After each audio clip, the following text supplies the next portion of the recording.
আসসালামু আলাইকুম, আশা করি সবাই ভালো আছেন। Welcome to Asadul village blog.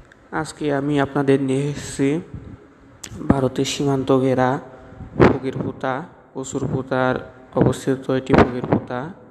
এখানে আমি আপনাদের দেখাবো আজকে ভারতের সীমান্তবর্তী বর্ডার। ওই যে দেখা যায় সীমান্তবর্তী ক্যাম্প। এই পাশে একজন বসে আছে, আমাকে জিজ্ঞেস করছে কিরে কেমন আছিস। আমি বললাম হ্যাঁ ভালো আছি। আজকে এই যে ভারতের ভিডিও করতে এসেছি, আজকে ভারতটা ঘুরে দেখাবো। ওই যে দেখা যায় ভারতের ক্যাম্প, ওখানে ভারতের পুলিশরা অবস্থান করে। তারপরে আমি আপনাদের নিয়ে যাব ফকিরপুতায় দেখাবো। এটি একটি ঐতিহাসিক স্থান।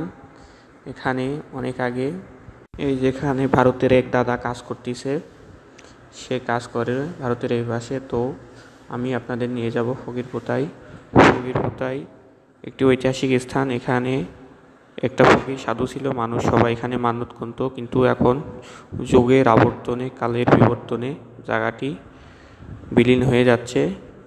জায়গাটি এখন আর নেই। অনেক কেউ এখানে জঙ্গল করে রেখেছে, এখানে কেউ যায় না, এমনকি এখানে চাষবাসও করে না। এই যে ঘেরা দেখতেছেন, যে এটা হচ্ছে ফকিরপুতা, এখানে ঘাস করছে কে জানো। তো গাইস দেখতে থাকুন। এর ফাঁকে একটা কথা বলে নিই, আপনারা যদি এমন ঐতিহাসিক ব্লগ দেখতে চান তবে আমাকে সবাই সাপোর্ট করুন, লাইক করুন, কমেন্ট করুন, শেয়ার করুন, সাবস্ক্রাইব করে পাশে থাকুন। তো তারপরে চলে গেলাম ফকিরপুতায়। আর একটা এপাশে যে আমি আপনাদের দেখাবো, এখানে ছিল একটি কুয়া, যেখানে এই কুয়ার ভিতরে 2টি বোয়াল মাছ ছিল বলে অবহিত করা যায়। তারপরে চলে আসলাম এই পাশে, একটা স্যালো মেশিন চলতেছে, স্যালো মেশিনটা দেখতে অনেক সুন্দর। তারপরে চলে গেলাম এই পাশে, এখানে ভাই ব্রাদাররা কাজ করে, এখানে কৃষি জমিতে ফসল ফলায়। তারপরে চলে গেলাম এই পাশে, ওই যে ওই পাশে একটা পুকুরের দিকে চলে যাচ্ছি। ওই যে ওই পাশে দেখতেছেন, ওইটাও কিন্তু ভারতে দাদারা কাজ করতেছে। তো সবাই দেখতে থাকুন। সবুজ ঘেরা মাঠ, অনেক সুন্দর দেখাচ্ছে। এটি কিন্তু ধান কাটার পরবর্তী অবস্থা, মাঠে ঘাস জন্মেছে। তো আমি এই পুকুরের এই পাশে এদিকে চলে যাচ্ছি। চলে যাওয়ার পরে আপনাদের দেখাবো যে কেমন দেখাই। তো গাইস আমার সামনে থাকুন, আরও গুরুত্বপূর্ণ কিছু সামনে আসতে যাচ্ছে। তো জঙ্গলের ভিতরে কি হয় যদি দেখতে চান তবে আমার সাথে থাকুন, লাইক করুন, কমেন্ট করুন, শেয়ার করুন, সাবস্ক্রাইব করে পাশে থাকুন। ধন্যবাদ।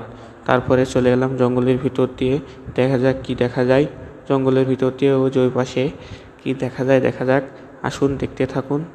ওই যে ওই পাশে আমি চলে গেলাম, জঙ্গলের ভিতর দিয়ে চলে যাচ্ছি। তো গাইস তো আমার সাথে থাকুন। তারপরে আমি এই পাশে চলে আসার পরে ওই পাশে একটি পুকুর দেখতে পাচ্ছেন, ওই পুকুর পাড়ে গেলাম, যে ঘুরে আপনাদের দেখাবো।